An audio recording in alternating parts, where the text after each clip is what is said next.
Here's a clip from Tarabuster with Tara Devlin.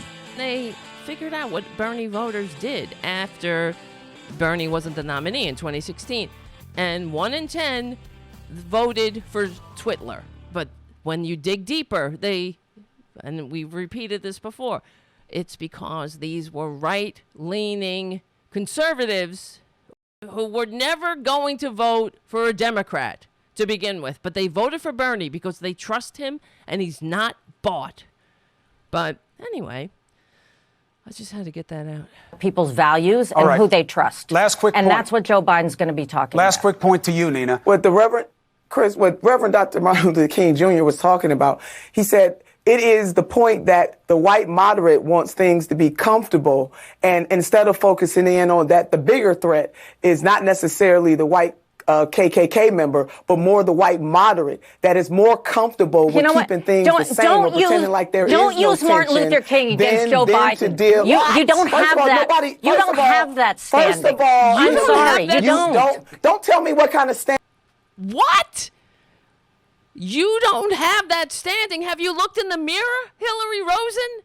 You're a white, privileged 1% mouthpiece of a corporate candidate who is backed by 60 billionaires telling a black woman that she doesn't have the standing to quote MLK, a man who said that, here's the quote, I have almost reached the regrettable conclusion that the Negro's greatest stumbling block in his stride towards freedom is not the white citizens counselor or the Ku Klux Klanner, but the white moderate who is more devoted to order than to justice, who prefers a negative peace, which is the absence of tension, to a positive peace, which is the presence of justice, who constantly says, I agree with you in the goal you seek, but I cannot agree with your methods of direct action, who paternalistically believes that he can set the timetable for another man's freedom,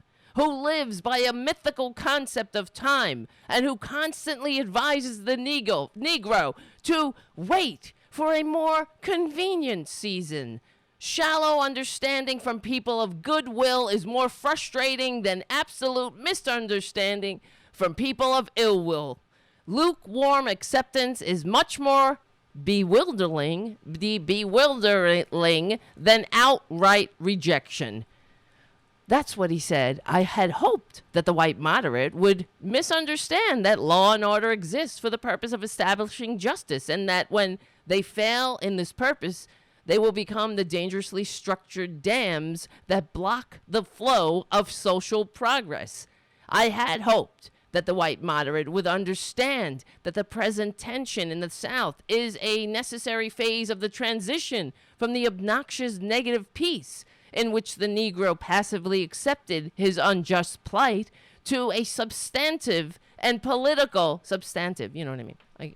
And political peace in which all men will respect the dignity and worth of human personality. Actually, we who are engaged in nonviolent direct action are not the creators of tension. We merely bring to the surface the hidden tension that is already alive.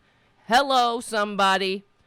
We bring it out into the open, where it can be seen and dealt with, like the boil that can never be cured so long as it is covered up, but must be opened with all its ugliness to the natural medicines of air and light. Injustice must be exposed with all the tension in its exposure creates to the light of human conscience, and the air of natural opinion before it can be cured. Oh my God. But in your statement, you assert that our actions, even though peaceful, must be condemned because they precipitate violence. But is this a logical assertion? Isn't this like condemning a robbed man because his possession of money precipitated the evil of the robbery? Isn't it like condemning Socrates because his unwavering commitment to truth and his philosophical inquiries precipitated the act by the misguided populace in which they made him drink hemlock? Isn't this like condemning Jesus before his unique God consciousness and never ceasing devotion to God's will precipitated the evil act of crucifixion? We must come to see that, as the federal courts have consistently affirmed, it is wrong to urge an individual to cease his efforts to gain his basic constitutional rights, because the quest may precipitate violence. Society must be protected. Society must protect the robbed and punish the robber. I had also hoped that the white moderate would reject myth concerning time in relation to the struggle of freedom. I have rejected it. I have received a letter from a white brother in Texas. He writes, all Christians know that colored people will receive equal rights eventually, but it is possible that you are in too great a religious hurry. It has taken Christianity almost 2,000 years to accomplish what it has. The teachings of Christ will take time to come to earth. So this is the context of MLK's letter. So this white devil on CNN, on a corporate media mouthpiece network, telling a black woman who lives as a black woman in this racist ass country, while white people of all stripes, from the so-called friends to the Republican establishment, telling her and people like her to shut up and make some incremental strides, because doing what we actually need to do is too pie in the sky. And they always turn MLK's words around to suit, it's like they do with the Bible, to suit whatever their agenda is. They like to whitewash MLK's radical socialist agenda, where he did speak about socialism for the rich and rugged individualism for the poor. And that's exactly what the Joe Biden campaign, the corporate media's mouthpieces, and the Republican establishment are all fighting for. And this woman saying that MLK was talking about the silence of white moderates, that's not what he was talking about here. Not at all. Not in any way, shape, and form. So she's not only lying and not only telling a black woman to shut up and not use the words of MLK the way she deems fit, telling her an untruth. Telling not just her, but everybody who's watching that corporate media mouthpiece network. And look at Chris Cuomo's furrowed brow of concern. Oh, so concerned. And listen, it gets worse. And I have as a black woman in America? How dare you? You have a lot of standing as a black woman in America. You don't have the standing. You need not necessarily. You have a lot of standing as a black woman in America. How benevolent of you. Thank you, milady. Thank you for your gracious blessings. You have a lot of standing. Oh, well, thank you you're so generous to extend some of your standing, which is all of it, to us a little bit. Trickle down some standing on us. Trickle some standing on Nina Turner. There you go. You got some standing.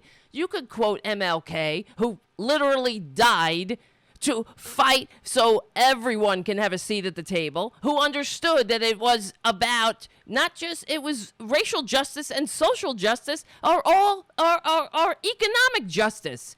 It's all of us together, that we're in this together. And MLK understood that. And the black people, our black brothers and sisters, are just the canaries in the coal mine for these freaks, for these white devils who want us to make incremental changes to what absolutely has to be done. If you want to save democracy, that is. They don't want to save democracy. That's what I'm learning. I understand this. They're fine. They don't like democracy. Just like Republicans don't like democracy. They don't like it. If they liked it, if they wanted a true, fair democracy that works for all, why do they have a structure, a nominating process that is so anti-democratic, that is about the club? And we keep hearing how, you have to be in the club. If you're part of the club that picks the club standard bearer, but what's the point of then? Then just pick your standard bearer. Don't go through the pantomime of democracy. That, why they do it. So the dumb serfs think that they're really fighting for the people. Just pick your standard bearer. Have the spine to be exactly what you are. Stop pretending to be on our side.